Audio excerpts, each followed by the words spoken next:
यानी कि सारणिक determinants properties of determinants, जैसा कि मैंने आपको 3 प्रॉपर्टी सारणी की बता चुका हूँ।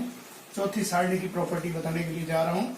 चौथी सारणी की प्रॉपर्टी ये है कि यदि एक सारणी की किसी एक पंक्ति या एक स्तंभ को किसी अचर राशि से कांस्टेंट से गुणा कर दिया जाए, कांस्टेंट की वैल्यू नॉट इक्वल टू 0 होना चाहिए, के कुछ भी हो सकता है, उस के की वैल्यू जो है नॉट इक्वल टू 0 होनी चाहिए, के 0 नहीं होना चाहिए। तो सारणी का मान जो पहले सारणी प्राप्त हुई है उसका के गुणा प्राप्त हो जाता है। जैसे मान लीजिए आपने इस पंक्ति को आपने 4 से गुणा किया, पहले सारणी का मान 4 आ रहा था, तो उसका के गुणा यानी कि 16 हो जाएगा।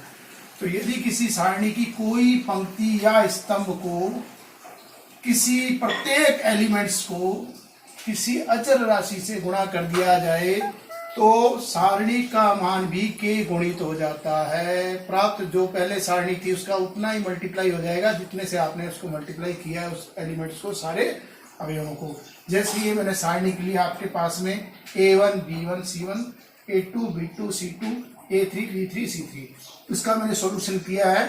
सॉल्यूशन में कौन से डायग्राम से कर रहा हूँ? सारूप चित्र से। वैसे सॉल्यूशन करने का तरीका वो है कि किसी पंक्ति किसी कॉलम के सापेक्ष भी हल किया जा सकता है इसको, लेकिन मैं इसका सॉल्यूशन सारूप चित्र से हल कर रहा हूँ इसको। ठीक है, सारूप चित्र के अनुसार पहले सारणी के पहले 2 स्तंभों को बाहर निकाल करके लिख दिया जाता है।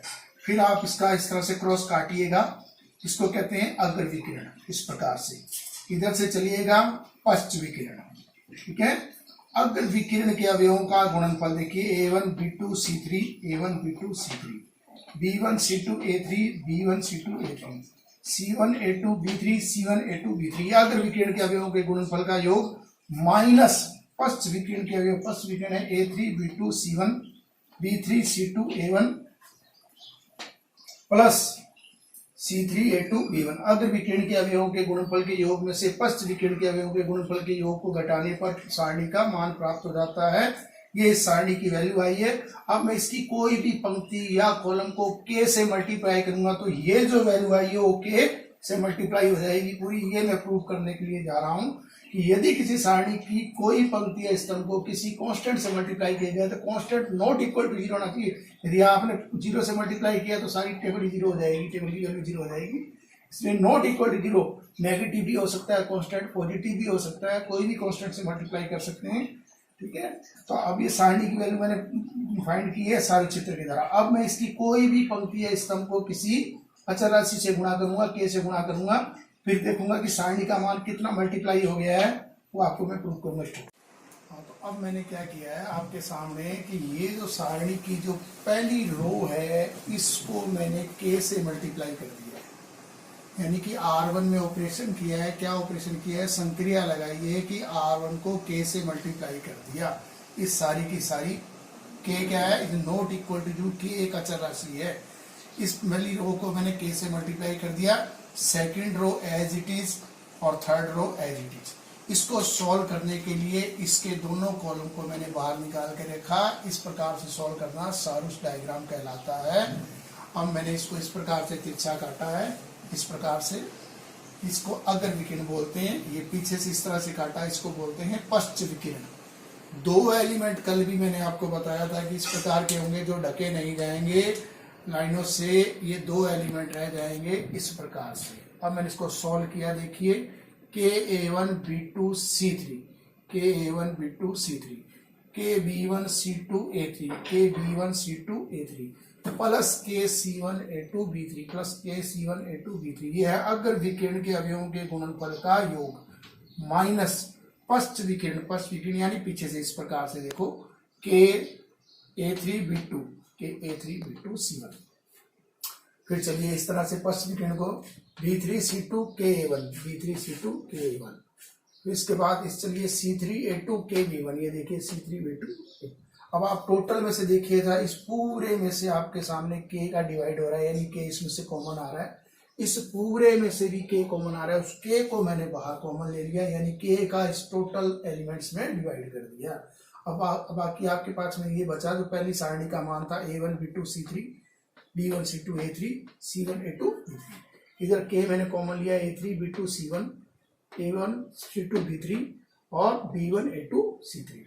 अब K को मैंने बाहर कर दिया। ये जो टेबल है आपने पहले प्राप्त किया, ये टेबल का मान आ रहा था पहले वाला, तो इस टेबल को मैंने डेल्टा 1 माना था, तो डेल्टा 1 की वैल्यू जो है वो K डेल्टा के इक्वल होगी, यानी K गुना हो गई है उस सारणी के मान की। जैसे किसी भी टेबल को किसी भी अचर राशि से गुणा कर दिया जाए तो प्राप्त सारणी का मान उस मूल सारणी के मान का K गुना हो जाता है। ये प्रूफ हो गया आपके सामने। ठीक है, गुणधर्म नंबर 5, सारणी की प्रॉपर्टी जो है 5 वो क्या कहती है कि यदि किसी सारणी की एक पंक्ति या स्तंभ में, देखिए जैसे ये एक पंक्ति है या कॉलम भी हो सकता है, एक पंक्ति या स्तंभ के कुछ या सारे अवयव, जैसे ये देखिए ये एलिमेंट्स है, कुछ या सारे अवयव दो या दो से अधिक पदों के योगफल के रूप में, देखो ये जो हमारी जो टेबल है इसकी जो R1 पंक्ति है ये दो एलिमेंट्स का सम है, जोड़ है, तो उस सारणी को उसी क्रम की दो सारणिकों के योगफल के रूप में व्यक्त किया जा सकता है। जैसे ये सारणी के इसकी जो पहली पंक्ति है दो एलिमेंट्स का सम है, देखो आप यहाँ पर ये R1 जो है। अब आप इसको दो सारणिकों के रूप योगफल के रूप में व्यक्त करोगे। पहली सारणी कैसे बनेगी, आप इसको मिटा दीजिए लैम्डा को। पहली सारणी A1 A2 A3, A1 A2 A3, B1 B2 B3, B1 B2 B3, C1 C2 C3 C1, पहली सारणी। दूसरी सारणी के सम है उसके लिए ले लीजिए lambda 1 lambda 2 lambda 3, lambda 1 lambda 2 lambda 3। बाकी नीचे वाली टेबल में दोनों जो आपके पास जो पंक्तियां सेम एज इट इज लिखी जाएगी, यानी इस टेबल की वैल्यू इन दोनों टेबल की वैल्यू के योग के क्या होती है, इक्वल होती है। आप इस टेबल की वैल्यू निकालो, फिर इन दोनों टेबल की वैल्यू को निकाल करके जोड़िए, ये दोनों इक्वल आएगा। यदि किसी सारणी में कोई पंक्ति या स्तंभ दो या दो से अधिक संख्याओं का योग हो तो उस सारणी को उसी क्रम की दो सारणिकों के योगफल के, दो या अधिक सारणिकों के योगफल के रूप में व्यक्त किया जा सकता है। अगर 3 संख्याओं का योग है तो 3 टेबल बन जाएगी, 4 संख्याओं का योग है तो 4 टेबल बन जाएगी। यहाँ पर ये जो पंक्ति है वो सिर्फ 2 संख्याओं का योग है, तो आप इसको 2 सारणिकों के योगफल के रूप में व्यक्त कर सकते हो, उसी क्रम की जिस क्रम की है। तो इसको आप प्रूव करेंगे। जैसे मैंने इसकी LHS ले लिया आपके सामने, ये LHS है, इसको मैं R1 के सापेक्ष प्रसार कर रहा हूँ, यानी सोल्व कर रहा हूँ R1 के सापेक्ष। तो R1 के सापेक्ष प्रसार करने के लिए पहले इसके सापेक्ष प्रसार होगा, फिर इसके सापेक्ष, फिर इस एलिमेंट के सापेक्ष। इसके लिए चिन्ह जो होता है वो प्लस का होता है, इसके लिए माइनस का, इसके लिए प्लस का। पहले आपने इसके लिए प्रसार किया R1 के लिए, तो R1 वाली पंक्ति और R1 वाला कॉलम चला गया। ये देखिए पहले प्रसार हो रहा है इसके लिए, ये पंक्ति गई और ये कॉलम गया। आपके सामने ये टेबल प्राप्त हुई B1 B3 C2 C3। अब इसके लिए प्रसार करेंगे, इसके ये एलिमेंट का साइन जो होता है नेगेटिव होगा, ये नेगेटिव है। अब ये कॉलम और ये रो हमेशा पहली जाएगी, B1 B3 C1 C3। अब इसके लिए प्रसार करें, इसके लिए साइन जो है वो पॉजिटिव है, और A3 प्लस लैम्डा 3 के लिए प्रसार, तो A3 वाली रो और ये कॉलम एलिमिनेट कर दिया। अब देखिए B1 B2 C1 C2, ठीक है। अब ये मैंने प्रसार कर दिया इसका। अब मैं यही इन दोनों सारणिकों का मान जो है निकालूंगा, वो भी इसके इक्वल आएगा, तो ये बात जो है प्रूफ हो जाएगी, ठीक है। अब इसको मैं सोल्व करूंगा। अब देखिए सबसे पहले A1 को मल्टीप्लाई किया इस सारणिक से, A1 into B2 B3 C2 C3, minus A2 को मल्टीप्लाई किया, minus A2 B1 B3 C2 C1 C3, plus A3 को मल्टीप्लाई किया इस सारणिक से, plus A3 B1 B2 C1 C3। अब प्लस लैम्डा 1 की मल्टीप्लाई कर रहा हूँ, लैम्डा 1 को इससे मल्टीप्लाई किया, देखिए लैम्डा 1 के साथ में इस टेबल का मल्टीप्लाई, माइनस लैम्डा 2 के साथ में इस टेबल का मल्टीप्लाई, प्लस लैम्डा 3 के साथ में इस टेबल का मल्टीप्लाई। ये हमारा LHS की वैल्यू है, ठीक है। अब प्रूफ करूंगा कि RHS की वैल्यू यदि इतनी आ जाएगी तो ये प्रूफ हो जाएगा कि सारणी को दो सारणिकों के योगफल के रूप में व्यक्त किया जा सकता है। ये LHS की वैल्यू निकाली मैंने, LHS की टेबल की वैल्यू ये है। कैसे निकाली? R1 के सापेक्ष प्रसार करके। वैसे सारणी को कोई भी पंक्ति या कोई भी स्तंभ के सापेक्ष प्रसार किया जा सकता है। सारणी का मान यूनिक होता है, कभी चेंज नहीं होता है। सारणी की वैल्यू यूनिक होती है, इसलिए कोई सी भी पंक्ति किसी भी स्तंभ के सापेक्ष आप उसको सॉल्व कर सकते हो, ठीक है। इसका वैल्यू ये RHS से देखिए, RHS में इन दोनों टेबल की वैल्यू निकालूंगा। RHS में पहले इस टेबल की वैल्यू निकालने जा रहा हूँ, इस सारणी की। इसके सापेक्ष प्रसार कर रहा हूँ, इसका R1 के सापेक्ष, प्रथम पंक्ति के सापेक्ष। प्रथम पंक्ति के सब पे प्रसार करने के लिए पहले प्रसार कर रहा हूँ A1 के लिए, एलिमेंट A1 के लिए। A1 के लिए साइन होता है पॉजिटिव, ये नेगेटिव और ये A1 के लिए प्रसार कर रहा हूँ तो A1 वाली पंक्ति और A1 वाले कॉलम को आप एलिमिनेट कर दीजिए। बाकी जो है उपसारणिक बची है B2, B3, C2, C3।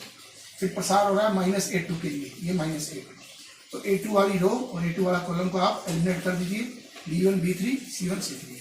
फिर है A3 के लिए प्रसार हो रहा है, A3 के लिए साइन जो है पॉजिटिव है, ये देखिए A3 के लिए साइन पॉजिटिव। अब A3 वाली पंक्ति और A3 वाला कॉलम को आप एलिमिनेट कर दीजिए, B1, B2, C1, C3। ये आपने इस टेबल का प्रसार किया वही है। अब प्लस, ये प्लस, इस टेबल का भी प्रसार R1 के सापेक्ष कर रहा हूँ, क्योंकि सारणी को किसी भी पंक्ति किसी भी कॉलम के साथ प्रसार किया जा सकता है। तो आपने पहले प्लस λ1 के लिए प्रसार किया, इसका साइन पॉजिटिव है, ये नेगेटिव है, ये पॉजिटिव है। पहले λ1 के लिए प्रसार किया, λ1 वाली रो और λ1 वाला कॉलम एलिमिनेट हो गया।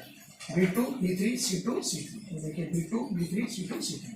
फिर इसके लिए प्रसार हो रहा है R1 के लिए, तो R1 में सेकंड एलिमेंट कौन सा है, λ2 के लिए प्रसार होता है λ2 वाली रो और λ2 वाला कॉलम को एलिमिनेट कर दीजिए। बाकी एलिमेंट बचे B1, B3, C1, C3। फिर प्लस λ3 के लिए प्रसार हो रहा है, λ3 के लिए देखो प्लस λ3, ये प्लस λ3, तो λ3 की पंक्ति और कॉलम को आप इस तरह से एलिमिनेट कर दीजिए, B1, B2, C1, C3। अब पहले की जो सारणी का मान है वो देखिए, इस सारणी के मान के क्या है, इक्वल आ रहा है। ये बात प्रूफ हो जाती है कि यदि किसी सारणी की कोई पंक्ति या स्तंभ दो या दो से अधिक संख्याओं का योग हो तो उस सारणी को उसी क्रम की दो या दो से अधिक सारणिकों के योगफल के रूप में व्यक्त किया जा सकता है। यानी उस सारणी का मान और इन दोनों सारणिकों का मान देख लीजिए आप, इक्वल ही आता है। तो ये बात जो है हमारा गुणधर्म नंबर 5 जो है वो प्रूफ हो गया है। ठीक है।